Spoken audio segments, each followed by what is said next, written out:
Hello, good morning. My name is Phelon. I'm the Chief Revenue Officer of the Resonator, and I want to thank everyone for being a part of this webcast this morning. Thanks everyone for making time. So the genesis of this webinar actually came out of the strategy conversation I was having back in October about a business model with William Tincup, who's one of my guests today, who's my guest today. And it was a business model that we both saw emerging in the recruiting space. He initially discussed the idea with me of doing a webinar about why passion always trumps volume in hiring. And we envisioned this conversation as being actually initially a business case. But as we launched the webinar and we started to attract people like yourself to be part of this, and the ferocity with which you guys signed up for the webinar and the diverse titles and profiles. So today you're sitting across the webinar skate from CEOs of mid-sized companies, executive recruiters, vice presidents of talent, chief operating officers, recruiters, talent acquisition managers, and hiring managers. Based on the profiles of the folks attending, we realized that this would actually not be a business case per se, but we were probably singing to the choir, the proverbial choir. So instead of a business case, what we're going to do today is build a framework for you. We're going to step you through how we got to volume in hiring and less passion. We're going to talk about the costs of where we are on that path, and we're going to give you insight on how successful winning companies are actually getting back to passion in hiring. So before we jump into a longer discussion about how to get passion back into hiring, I'm so honored to be joined by fellow Texan, fellow Virgo, William Tincup. He is the principal analyst at a really brilliant firm called Key Interval Research. He is on the board of the directors or board of advisors of nearly a dozen companies in the human capital management space. One just recently had a huge acquisition. So William is actively involved there in his work at Key Interval Research. William is really the thinker, and according to the rumor mill, spends between 10 and 12 hours a day counseling mid-sized companies, venture capital firms, private equity investors, and their talent strategies, but also in their investment decision-making process. And finally, he spends quite a bit of time working with leadership in small startups as well as practitioners on how to create hiring as a competitive differentiator. So, William, thank you so much for joining me today. Absolutely. When you and I talked in October, I'd been obviously a huge fanboy of yours for a number of years, and when we talked, I just kind of fell in love with your passion, and I fell in love with the energy that you bring to the Resonator, but also to just what you bring to everything you touch in life. And this topic is going to be a fun topic, but at the end of the day, we want to have a lot of questions, because we want to kind of go through our bit and stir the thing up, but we really want audience participation. So as best we can, is we touch a nerve, or if there's something that, like we're preaching to the choir, of course, as Promise has already said, but if you don't maybe understand the volume game, or you haven't seen it all play out on both the candidate side or the recruiting/hiring manager side, ask questions. Just please, it's anonymous, just ask questions, because that's the fun stuff of these types of events, is when we can kind of feed off your energy as well. But I'm super happy to be here, and thanks again, Promise, for having me. Absolutely. Thank you, William. And a brief segue into the presentation, but also a quick introduction. This, to myself, I'm Chief Revenue Officer of the Resonator. This is not a Resonator-focused webinar, but about the concept that you see before you.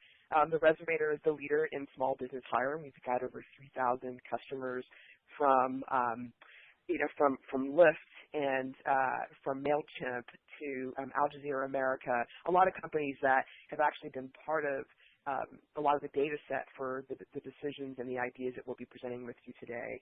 So I'm excited to work with all of you as we move forward. So again, a bit about the Resonator: 3,000 diverse companies, 49 states, over 60 countries globally. And we're proud of our customers, 90,000 users to date, over $8 billion in venture funds raised, and on average about 50 successful mergers a year. So our vision is to work with great companies and winning companies to hire performers, and for those companies to outperform and win their market. So I'm really honored to work with those organizations. let's move into a little bit about the concept of where this all started. So you're all the choir here, and as William talked about, we want to hear your thoughts. But if we were looking for the singular data point, the tip of the spear for why we know that recruiting has moved away from passion and toward volume, the startling number came to us that about 5 out of every 1,000 online applications ever makes it to the desk of a hiring manager. Now, I had to speak that out loud for you because it's so shocking. This is actually a quote from Peggy McKee, who's the CEO of Career Confidential, when she shared that stat. So that's pretty remarkable. This is actually, you could get into Stanford on a full scholarship easier than most candidates can get their resume on the desk of a hiring manager. It's pretty significant. So from our perspective, this is really the best way of looking at why this process is really challenged today. So if we take that concept and say, okay, we're at 0.5% acceptance rate. How did we get here? And I really want William to weigh in on this.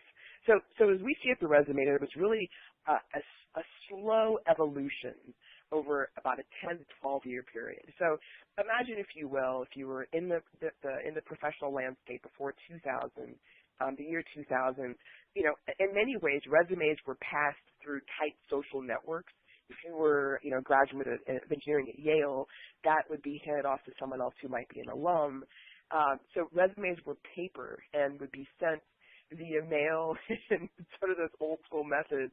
So it was really not democratized. It was actually mainly through networks or through being hand-delivered or pitched. So passion, in many cases, was there, either passion from someone else promoting your resume or you creating the passion that would actually lead to, getting to a hiring manager, if you will. So in 2000, we see resumes and jobs go from, kind of hush-hush conversations through networks to actually going online and being digital. So that swell of everyone who's looking for a job now can go and find on the job board, Monster, Career Builder, and what have you. They can top jobs. They can see those jobs available. So that created a swell of people now engaged in their careers online. And with that was then the evolution of what we at the Resumator call inboxing. It's using the inbox to hire, jobs at, careers at. And so you had a lot of individual companies creating these, big companies, small companies, setting up mailboxes or using hiring managers' mailboxes to receive applications. Here's a surprise. Most of those mailboxes were flooded with individual resumes and whatnot. And so what happened was not only a challenge in managing all of that, but that created a productivity barrier for the people who were on the other side of that inbox. So from there, we see larger companies between 2005 and 2010 all implement compliance-driven applicant tracking systems. So basically systems that would help them monitor and manage the inflow and the outflow of applicants and jobs. Well, that became mainstream by 2010, meaning a small business, and some of this was a Resumator and our growth, but small businesses could now get the power of a recruiting platform. And so what's happened between 2010 and where we are today is really fundamental and foundational. We've gone to the point where the number where, 0.5% of resumes get to the hiring manager's desks has created a challenge that quite frankly, as an industry, we had not been prepared to solve. So William, that's my assessment of kind of how we got here. I'd love to also hear your thoughts on the evolution of the ATS. Yeah. Well, first of all, you've done a wonderful job of mapping. I mean, the ATS category is one of the largest, one of the oldest and largest categories in all of HCM. Time and attendance and ATS both came on about 35 to 40 years ago. So it's an established category. You've brought us into the modern era and a lot of the trappings. But it's the visual that I'd like for the audience to kind of see, or at least draw out on a piece of paper in front of them, is an inch deep and a mile wide. So just kind of visualize that for a moment with water. An inch deep, mile wide. Okay, you got that visual. Now take that the opposite direction and go an inch wide and a mile deep. And those are kind of the the recruiting roulette decisions that are made both by candidates and recruiters is that more equals better. And this is kind of a tragic flaw, if you will, on both sides. Just like in roulette, we've all been to Vegas. We've all played roulette at one point in our life, hopefully sober. But the idea is that if you put more chips out, you increase your odds of winning. But you've also increased your odds of losing because you've got more chips out, right? So that 5% number, or 0.5%, 5 of every 1,000, that doesn't shock me, but it isn't just an indicator. When I looked at that, we talked about it and debated it. I look at that as a lot of waste on both sides. So that's candidates applying for jobs that they have no interest in. They have no business. They don't have the credentials. They don't have the experience. They have nothing. It's fodder. And so you have that from the candidate side, and you also have that from the recruiter side. And they're wanting to talk to more candidates because it'll, quote unquote, increase their odds. And both you and I think there's the flaw in the thinking on both sides, is that actually increasing your odds is a bad thing. It sounds counterintuitive, but truth is what both parties should be doing is looking at models where they go an inch wide and a mile deep. That's right. That's right. And I think there's some numbers recently from the Bureau of Labor Statistics that actually showed that over the last 5 years in the country, we've hired as many people who have voluntarily resigned from roles. So if you look at sort of where we are today, the hiring process is wildly expensive. It's challenging for hiring managers. It's challenging for the candidate. And so what we believe is kind of that next phase, William, is really where start the process thinking about how to better retain and develop the candidate, not how to screen them from several thousand resumes that have been submitted for one job. So it's less about the haystack, and it's all about the needle in that regard.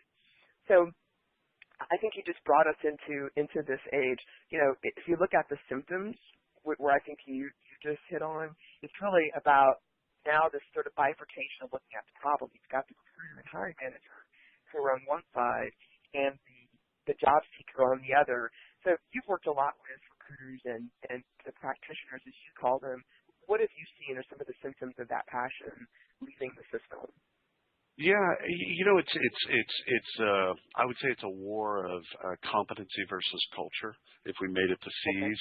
And I think there's been a love affair over that time period, that last 10 years or probably 15 years since the internet bubble, of people falling more in love with competencies and skills and experience and things that are, quote unquote, LinkedIn tangible.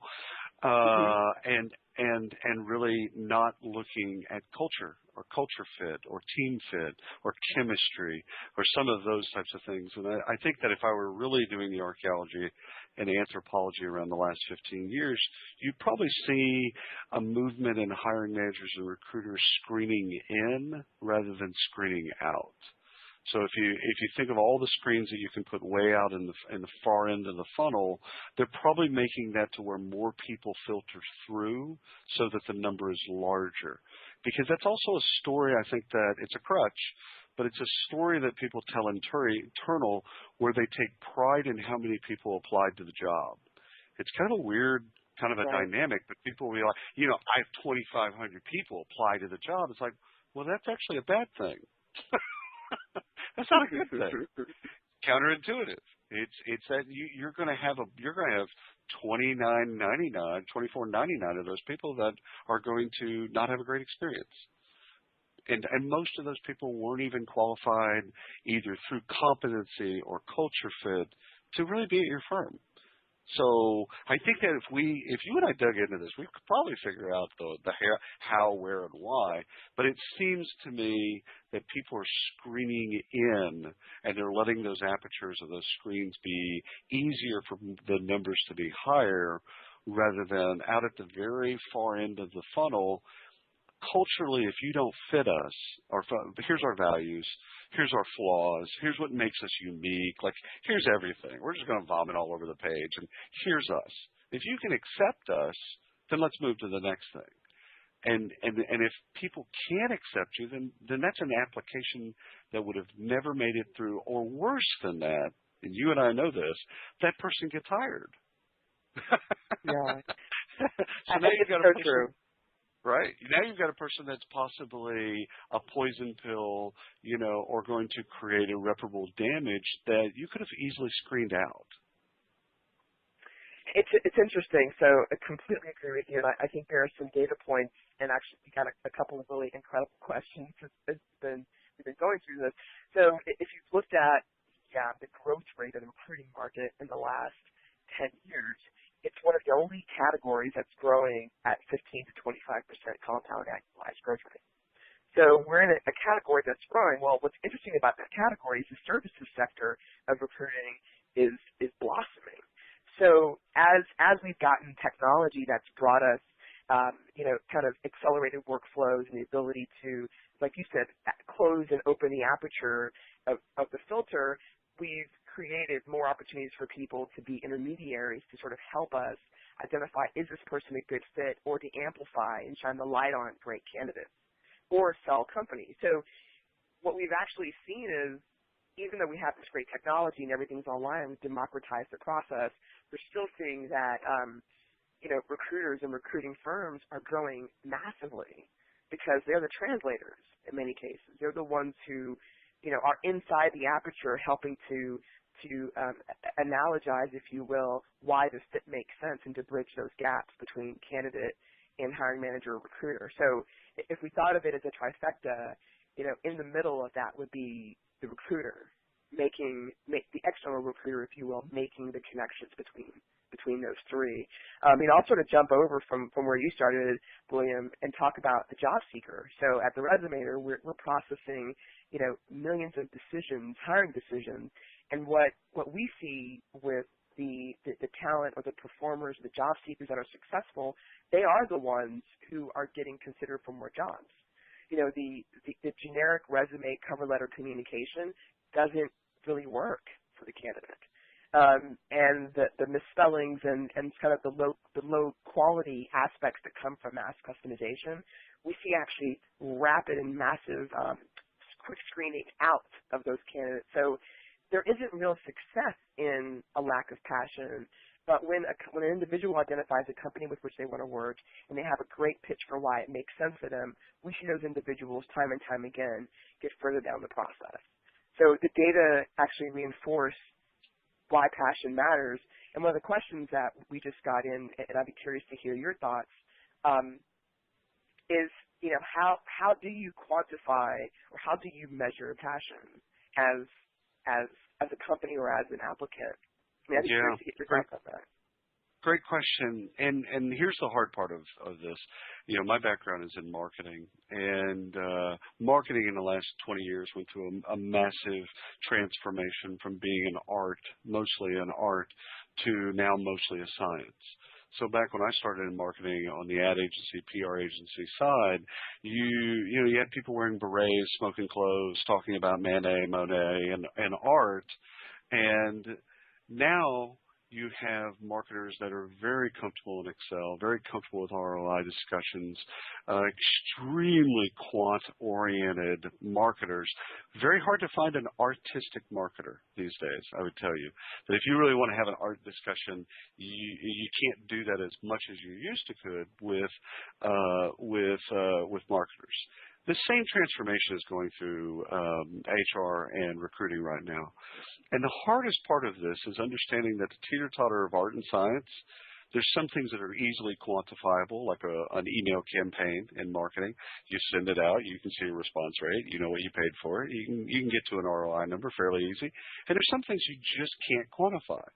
And I think a lot of people, especially folks from Western civilization, have difficulty with that because they want an answer to every question. And truth is, there aren't answers to every question. So let me just kind of say it like I really mean it. You're changing the logo of your company. There is no ROI. You can't calculate it. It's incalculable. You just can't arrive at a number. Now, if your sales team loses interest or loses belief because your brand is somehow making them embarrassed, you have to change and you have to invest and you rebrand. But getting to an ROI, not going to happen. Passion, I think that's, you can look. yeah. Well, you can look for traits in passion. So so if I'm looking at a candidate, I'm looking for what are they bringing that shows me that they really know the company, the team, the products, our customer, the market. You can kind of suss out pretty quickly, are they passionate? But quantifying are they passionate, I think is harder than people can probably than people imagine. I think that's a great point, and so two kind of lead questions and comments after what you just said. So we know how not to measure passion. It's not by the number of applicants. It's not by the cost of time to hire, right? So we know that's not how you measure it. And so if we look at the lagging indicators of passion, I think they're pretty straightforward. Do you have people continually switching jobs out of your company? One. Do you have employees who proactively recommend for other performers who they want to work with at your organization? And lastly, if we kind of think about that marketing analogy you gave, so my background is in building companies. And so one of the things that I know when I see a great marketer is that they're, like you said, they're more engineer and scientists in many ways. But what they do well is they understand the value of scoring candidates. So one way that we believe at the Resumator, and I think you would agree with this, is getting more people involved in the process of looking at a candidate and getting a sense of passion starting there. So actually, rather than starting the process assessing skills and scoring skills, start that process off scoring that candidate based on their passion. So I believe that great teams of performers are phenomenal at attracting other great teams of performers and are also great at sussing out a candidate's passion. So I believe it is measurable. However, it's more of a lagging indicator of company performance and team performance. But in the beginning, we can suss that out by leveraging great teams to be part of the process. Yeah. You can ask questions that suss out passion for sure, and you should. Quite frankly, I mean, that should be, if they make it to an interview, you probably already found that they are passionate because you've done, as a hiring manager, especially as a recruiter and sourcer, you know everything about this person. That's right. Because, That's right. again, in a world where you're not looking at 2,500 candidates and you're looking at the 30 or 40 that are the best fit, you probably know more about them and you probably have an idea of their passions, plural. You know that they love cats or they're very active with their church or this or that or whatever. You kind of feel like this person has passions. And when you talk to them on the phone and when you do some type of pre-screen and when they do the interview with the group, you ask questions, but you can I believe that you can tell passion. You can't fake that as a candidate. That's the one thing you can't. I can fake Java development. I can't fake passion. So I can't come in and act like I care and it be completely fraudulent. I don't believe that people. I think you can, especially through great questions and team interviews and things like that. I think you can get that. We were looking at the return on passion, and that's I think a little bit harder to get to. That's right. That's right. So, if you're on this call right now and you're a recruiter and you're looking at, your metric screen right now, you've got it open and you're thinking about time to hire and cost per hire and you're looking at the metrics that we would say are more indicative of how to diagnose a process that looks different or is sort of baselining and benchmarking different than the typical processes. So what I mean by that is, time to hire might be a method of planning, a tool for planning, but not of assessing. So, be it as it may that it's difficult to measure passion, it's not in the current metrics that are in most of our line of sight today. So kind of moving forward, when we thought about, what is passion, we asked the question of candidates that are applying for roles at the Resumator and for hiring managers at different companies, the kind of consensus was that passion is where research meets reflection, meaning I've looked at an organization or I've looked at a candidate and I've reflected on what's required to be successful here. So it's clear that when when we're thinking about a process from a passionate standpoint, as a candidate, like as an applicant, you're applying for fewer roles that you feel make sense. And like you said, William, you're going deeper into those roles. And the same on the side of the hiring company. You're thinking less about, more candidates, but you're thinking more about how to find those performers. So there's a concept that we talk about a lot internally as we look at organizations that perform. So we've got many companies, customers who've IPO'd, who've raised a significant amount of money, and their processes for hiring are markedly different than what might be the average company. And I'll talk about what they do differently, but clearly what those organizations do is they're better at hiring what we call a performer. So I don't know if there are any basketball fans on here, but we believe that LeBron James is an example of a performer. It's someone who has three attributes. One, they punch above their weight. Two, their understanding and their sense of their career success is in complete alignment with the company's success. And third, they are very sensitive to the people that they work with. So they're sensitive to the people that exist inside the company when they get there, but they're also interested and active and rabid about bringing more of their buddies into the company. So, for instance, of those companies, we see higher social recruiting rates. We see higher retention rates. We see, faster time to performance, something I'll talk about later. These are individuals that, especially if you're a 20-person startup or a 100-person family-owned business, these are people that can have a dramatic impact on the overall company's performance. So we talk about them as performers, and we believe that passion, so again, where research meets reflection, is how you find those people. And if you're a performer, it's how you find those opportunities. So this is not, top performers not a new concept, but if you're a small business, my advice would be your company should be full of those performers, not just the top 5%. Yeah. William, do you want to add anything to that? You bet, of course. A couple things. So first of all, this is all values-based. So when we look at this, one of the things to do as a hiring manager, as a recruiter, and as a candidate is to make sure that your values are always front and center. So the company values, the company culture, singular, cultures, plural, where you're going to work, really getting to know the value system, and to make sure that your values have been woven deeply into what you apply for and whom you hire. Okay, so let's put that off to the side. Second, there is a wonderful argument going on right now out in the world, the internet, or plural, internets, of whether or not you can actually have a company of all top performers.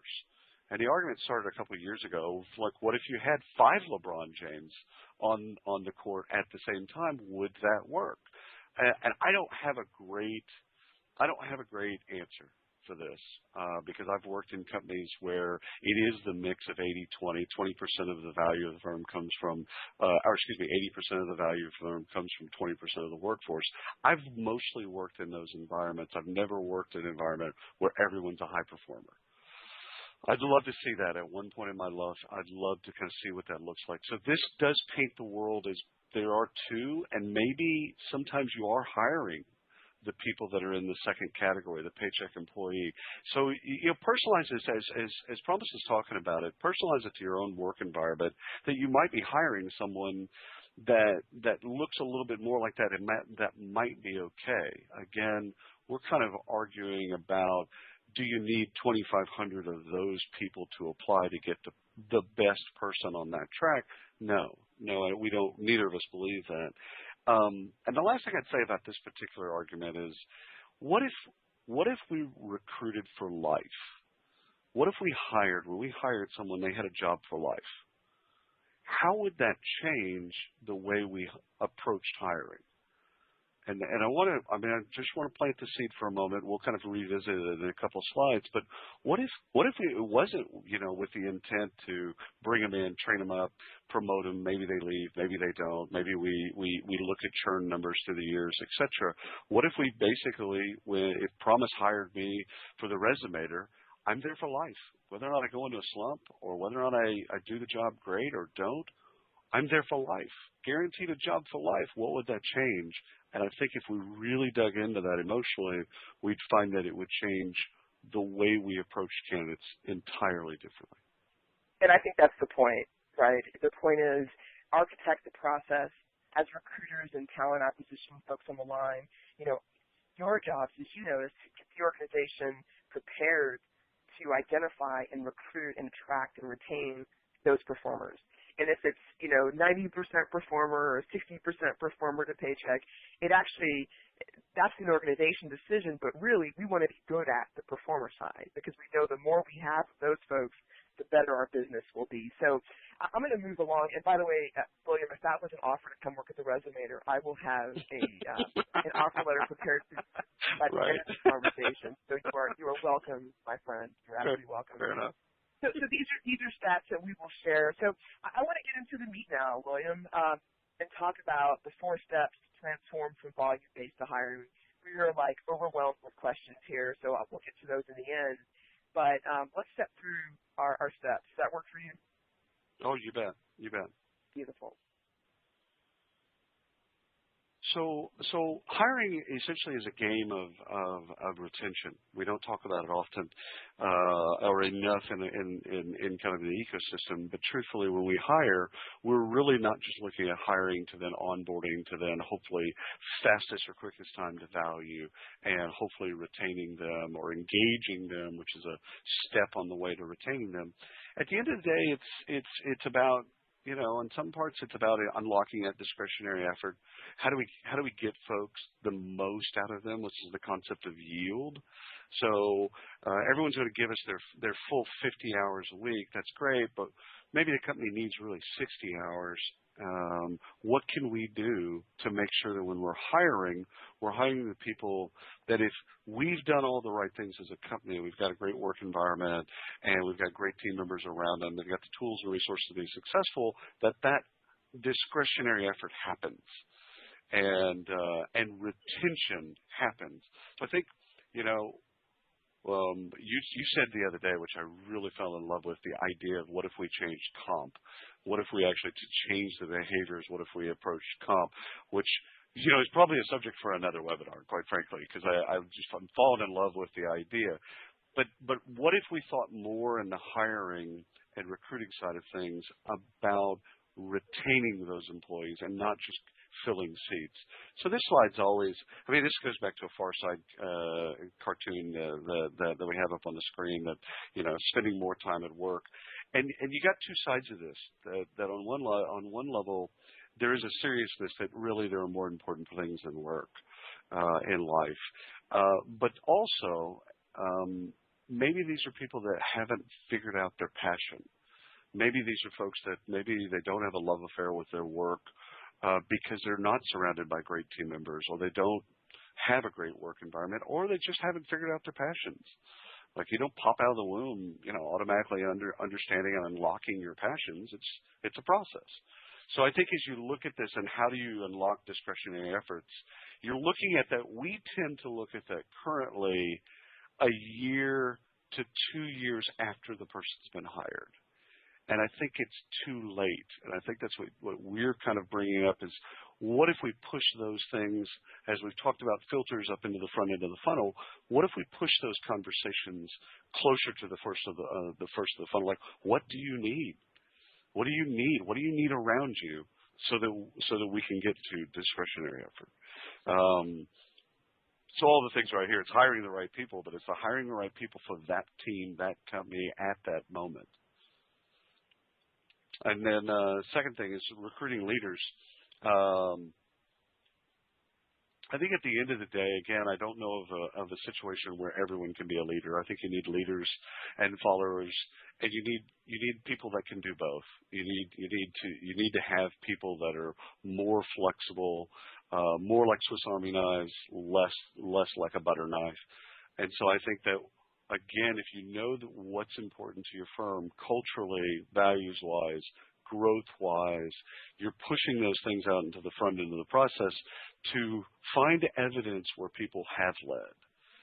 and indicative, or if they haven't led, but you feel like you have the raw materials of leadership, then do you have the wherewithal internally to get them into leadership development? So I've hired before where the person really didn't have great evidence of leadership. I mean, little bitty things, but not like just come off a massive leadership role. And still made the hire because I knew that we had in place ways to train them up and give them the experience that they needed. So the raw materials were there. Hiring managers make this decision every single day. It's do I hire someone that's already got the experience and proven and showed it? And will that translate just because you've been successful somewhere else? Will that translate into your culture, your job that you want them to perform? That's not always a given. And I think that's a crutch that we use as well.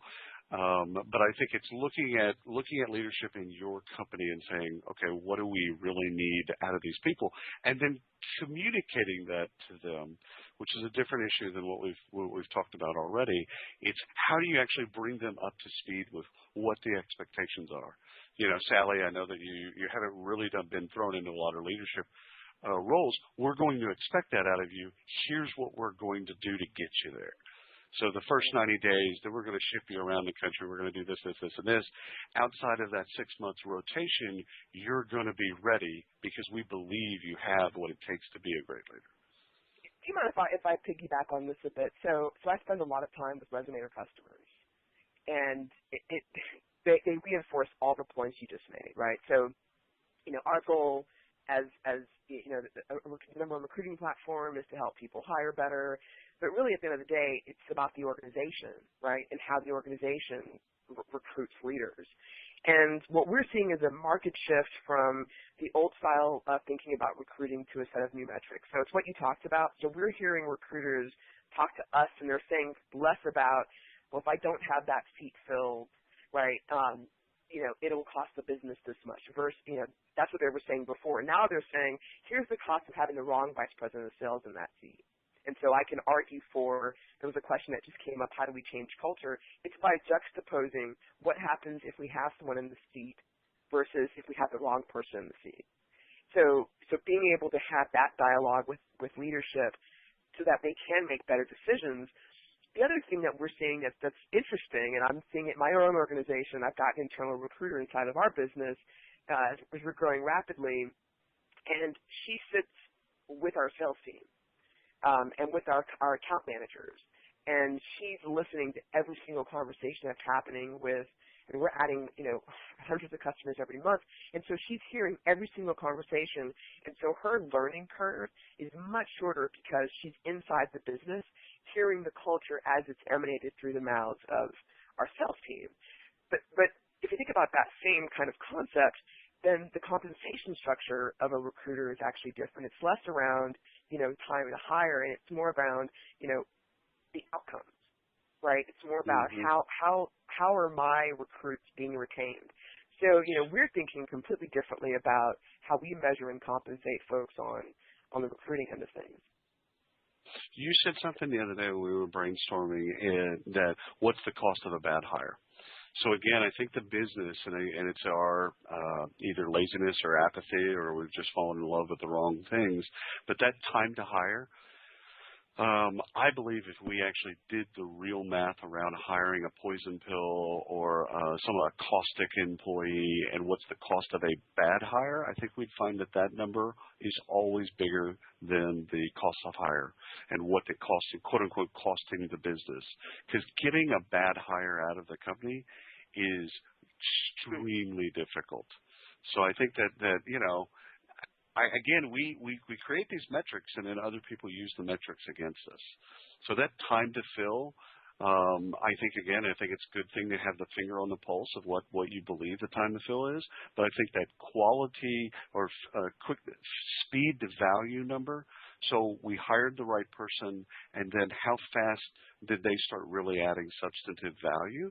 I think is a better number and a better metric to keep an eye on, because what I really care about is, did we hire the right person, and are we doing the things that are needed to do to get them to shine, to create value? Bingo. That's more important. Bingo. And that's, you know, is we look at our organizations, if people take nothing away from today, it's what you just hit on.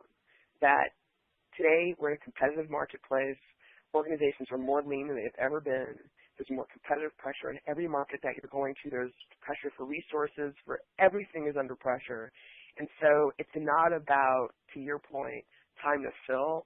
It's really about time to performance. And so I look at that. So if we get better as an organization, every person that we add, every performer that we add is so aligned with our culture that we don't have to have the conversation about that. They have great skills. The team has already vetted them. So we do work group versus hiring team interviews. So who are the people cross-functionally that we want this individual to work with? So it's really about time to performance. So how quickly does that individual get from whatever 0% to 100% of their peak performance? So that's how we look at it. So William, this is great. So as I look at data from how our best customers are hiring, one of the things that becomes very clear is that, the concept of a hiring funnel, the best companies, the top companies, the companies that are using our platform in ways that are growing faster than other companies, they have an inverted funnel. So we see them take slightly longer to hire, but they spend the early parts of the hiring process looking at far fewer candidates. They spend more time internally calling the people who are going to be in the working group and asking them questions of, help me build a profile for this individual, 2 things. And secondly, help me understand, is there anyone in your network that we should be talking to about filling this role? So they approach the process very differently, where it's, traditional, as you know, William, it's like, hey, get that job description edited, get it up on the website, whatnot. What we find is that those companies tend to have more steps prior to an actual sourcing event than the typical company. Not that, William, I designed the slide, so that little guy on the left is actually a performer. And what we find is that those performers will, if they go through a traditional process of, big sourcing, looking at lots of candidates, oftentimes performers will not wait until the end. And well, so the slide's all wrong, mostly because it's a guy. That's really it should really be a woman there, because that's really where most of the performers are going to come out of. No, I love this. I love how you've got culture again in the way that people typically do it. They have it at the very last. And you've got it further out. Let's discuss this. What's important? What are the values? Who's on the team? What really works inside this team? And let's make sure that we get the values and the culture, and get that part right. Because competence aside, like you and I both believe that you can teach most things. You can get competence to a place. You can't get the value system. If someone doesn't have the shared value system, you can't change that. So you start with, right, our advice is start with the cultural fit first, and make sure that we've got people in the process who are cultural fit. Do referencing first before long cycles. Have discussions about compensation earlier.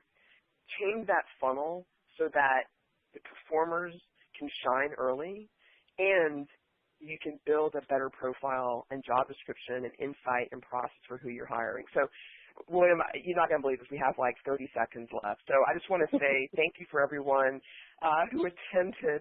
We have a milieu, a huge stack of questions. So what we will do, William, is get these questions and answered via email out to everyone who attended today. But I just want to thank you for being part of this process and let you make any last comments. This was fun. The last slide is brilliant. I love it, and I love that y'all are doing it for your customers. The only other advice I'd say is put your warts out in front of people. The things that we hide from people that they find out a year later after they've been hired, let's push that farther out in the process. Let's let people know where we're not good, where we fail, all of our frailties, insecurities, all that stuff. Let's push that farther out into the candidate experience as well. And what do you think the benefit of that is, William? Well, you screen people out. So if I tell you, hey, listen, here's William Tincup, and I give you everything, the good, the bad, the ugly, the whole bit, so you're gonna either love me or you're going to avoid that. And I'm okay with that, but it screens those folks out. So just like a cultural assessment that you would put further out, let's talk about the things that maybe we struggle with and let candidates know, because we want them to know about those things so that before they really get deep into the process, we don't shock them later on and go, oh, by the way, we're going through bankruptcy right now. It's no big deal. It's mostly we're just kind of getting rid of some debt. No big deal. Like, let's just talk about that. Let's get that out there, way out in the front, and let people fall in love with our warts or avoid us because we have warts. And to your point, just in kind of closing here, I think that allows the candidate who is clear about what they bring to the table, right, and they've done their own reflection about what they're looking for, it allows them to make a more informed decision about the organization they want to be in. So this has been awesome, William. Let me just recap a couple of things that we talked about today. So we teed up a big idea, which is that passion trumps volume. We talked about how we got to 0.5% of applicants. So again, you can get a full ride at Stanford, easier than you can get on the desk of most hiring managers. How we got there, the evolution of the ATS. We then had a really powerful conversation about performers, and I think that that's something that we're excited about everyone taking away here. And the best way to measure performers is benchmark their time and performance against the rest of the organization. And then lastly, these recommendations are really from the mouths of really successful, high-performing, high-growth companies, and we recommend using them. And just kind of putting my last plug in for the Resumator, the ATS is valuable, the recruiting platform is valuable, but really it's about using that as a platform to engage hiring managers better, to ask more questions of candidates and of performers before they engage in sort of the interview process, if you will, and to use the applicant tracking system or the recruiting platform, in our case, to better invert that funnel so that you're looking more at the kind of the needles first, and then allowing the haystack to form if you didn't find the best needle for your business. So thank you, William. We will definitely do this again. Let's do it soon, and I will be sending over a job offer after this conversation. and also, want to let everyone know who's on the line. Thank you for so many of you and so many of the questions. We're going to answer them, and expect to get a copy of the slide deck distributed. So thanks again, William, and thank you everyone else for being a part of today's webinar, Why Passion Trumps Volume. Thanks so much. Bye-bye. All right.